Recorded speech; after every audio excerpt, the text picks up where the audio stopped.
दीजिएगा और लाइक का बटन दबा दीजिए। क्या आप जानते हैं कि भारत को सोने की चिड़िया बनाने वाला असली राजा कौन था? Any guess? कौन था वो राजा जिसके राजगद्दी पर बैठने के बाद उनके श्रीमुख से देववाणी ही निकलती थी और देववाणी से न्याय होता था? कौन था वो राजा? अभी तक कुछ याद आया, कुछ पता है, नाम सुना है, या अकबर बिरबल की खिचड़ी में ही रह गए? जिसके राज्य में अधर्म का संपूर्ण नाश हो गया था, कौन था वो राजा? महाराज विक्रमादित्य। बड़े ही दुख की बात है कि महाराज विक्रमादित्य के बारे में देश के लगभग शून्य बराबर ज्ञान है।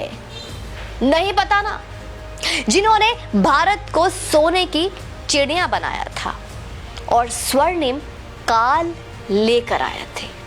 दोस्तों, उज्जैन के राजा थे गंधर्व सेन, जिनके 3 संतानें थी। नाम नहीं पता होगा। सबसे बड़ी लड़की थी मैनावती, उससे छोटा लड़का था जिसका नाम था भृतहरि, और सबसे छोटा वीर विक्रमादित्य। नहीं पता होगा। विक्रम की माता का नाम क्या था? सौम्य दर्शन, जिन्हें वीरमती और मदन रेखा भी कहते थे। बहन मैनावती की शादी थारा नगरी के राजा पदम सेन के साथ कर दी, जिनके एक लड़का हुआ जिनका नाम था गोपी चंद। आगे चलकर गोपी चंद ने श्री ज्वालेंद्र नाथ जी से योग दीक्षा ले ली और तपस्या करने जंगलों में चले गए। फिर मैनावती ने भी श्री गुरु गोरक्षनाथ जी से योग दीक्षा ली थी। अब कुछ सिमिलर आ रहा होगा। आइए, इतनी जल्दीबाजी क्या है, ध्यान से सुनते जाइए। शेयर का बटन दबा दीजिएगा। दोस्तों, विक्रमादित्य उज्जैन के राजा थे जो अपने ज्ञान, वीरता और उदारशीलता के लिए प्रसिद्ध थे। उन्होंने पूरे एशिया पर अपना शासन व्यवस्थित किया था। अरब पर इनके शासन का प्रमाण सायर उल ओकुल ग्रंथ के पृष्ठ संख्या 315 से मिलता है। आप उस ग्रंथ के पन्नों को पलटिए। इस ग्रंथ की रचना अरबी कवि जरहाम कितनोई ने की है। यह ग्रंथ वर्तमान में इस्तांबुल शहर के प्रसिद्ध पुस्तकालय मकतबे सुल्तानिया में स्थित है। सम्राट विक्रमादित्य ने शकों को पराजित किया था। उनके पराक्रम को देखकर ही उन्हें महान सम्राट कहा गया और उनके नाम की उपाधि कुल 14 भारतीय राजाओं को दी गई। उपाधि समझते हैं आप? विक्रमादित्य की उपाधि भारतीय इतिहास में बाद के कई अन्य राजाओं ने प्राप्त की थी, जिनमें गुप्त सम्राट चंद्रगुप्त द्वितीय और सम्राट हेमचंद्र विक्रमादित्य, जो हेमू के नाम से प्रसिद्ध थे, उल्लेखनीय है। विक्रमादित्य के पूरे दरबार में नवरत्न रहते थे। कहना चाहिए कि 9 रत्नों रखने की परंपरा का प्रारंभ भी उन्होंने ही किया था। दोस्तों, उनके अनुसरण करते हुए कृष्णदेव राय और अकबर भी नवरत्न रखे थे। सम्राट अशोक के दरबार में भी नवरत्न रखे थे। विक्रमादित्य के नवरत्नों का नाम जानते हैं आप? आइए। नंबर 1 धन्वंतरी, नंबर 2 छिपाका, नंबर 3 अमर सिन्हा, नंबर 4 शंकु, 5 बेताल भट्ट, 6 घट कारपारा, 7 कालिदासा, 8 वारामिहिर और 9 वरुचि। महाकवि कालिदास की पुस्तक ज्योतिर्विद भरण के अनुसार उनके पास 30 मिलियन सैनिकों, 100 मिलियन विभिन्न वाहनों और 25,000 हाथी और 400,000 समुद्री जहाजों की एक सेना थी। दोस्तों, कहते हैं कि उन्होंने ही विश्व में सर्वप्रथम 1700 मील की विश्व की सबसे लंबी सड़क बनाई थी, जिसके चलते विश्व व्यापार सुगम हो चला था। आसान, बहुत इजी।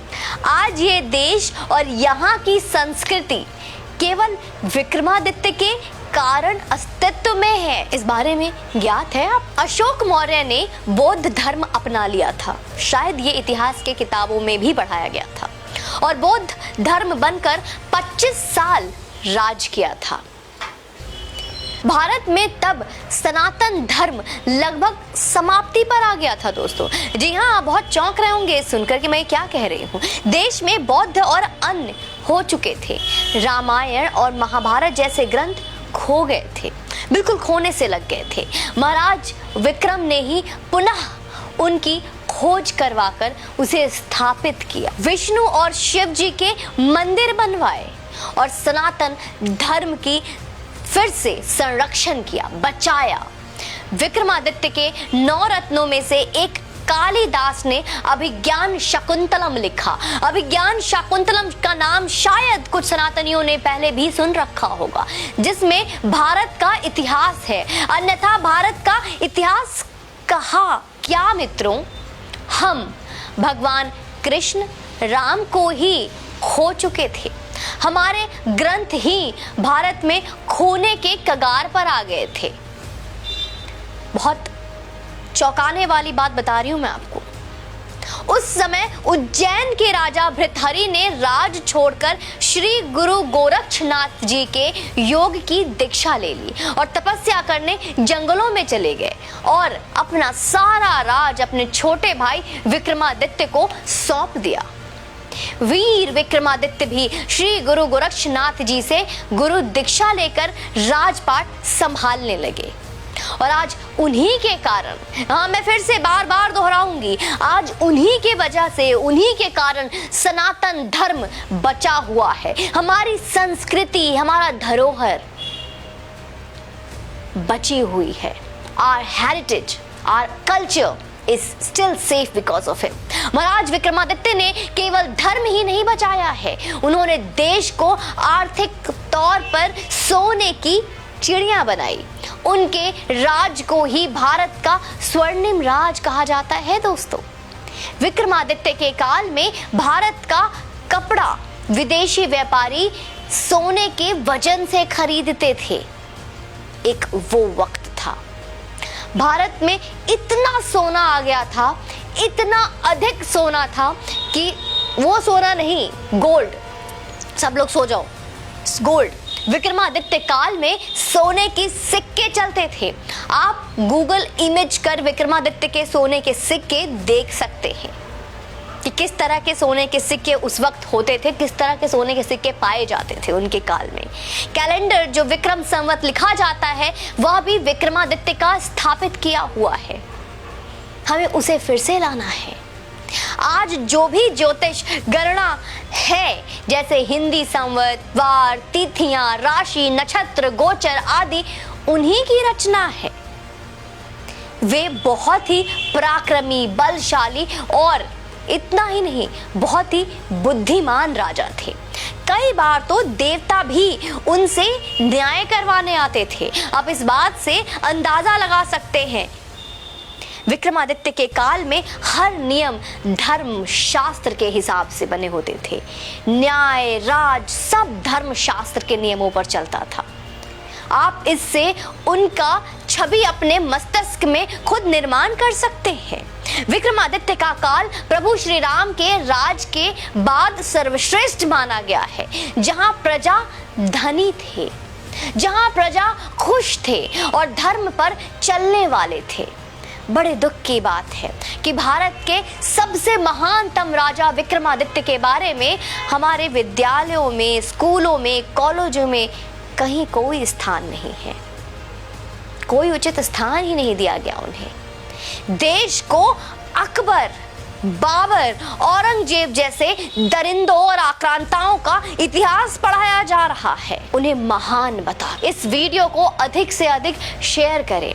हर उस योगी समर्थक तक भी पहुंचाइए जो योगी जी का खुद को प्रशंसक बताते हैं। हम भी तो देखें कि कितना जानते हैं आप योगी आदित्यनाथ के बारे में और कितना चाहते हैं आप कि इतिहास का वो सच जो हम तक आज तक पहुंचा ही नहीं, वो किस तरह से सनातनियों के पास पहुंचना चाहिए। उसकी कोशिश, उसका प्रयास अब आपको करना पड़ेगा। मैं, हमारी पूरी टीम कोशिश करती है ऐसे कई सच को उजागर करने की जिनके बारे में आपने ना पढ़ा ना आपको बताया गया, जिन्हें हमेशा गुप्त और अंधेरे में गुम करने का प्रयास किया गया। आपसे निवेदन करूंगी कि आप इस वीडियो को शेयर अवश्य करें, लोगों तक अवश्य इस वीडियो को पहुंचाएं और अपनी क्षमता, अपने योग्य के अनुसार अपने प्रसन्नता के अनुसार जितना भी आप समर्थन हमें करेंगे, हमारी टीम की मनोबल और दोगुनी होगी और अच्छा काम करेंगे। आप चैनल पे यूं ही बने रहें और अपना समर्थन देते रहें।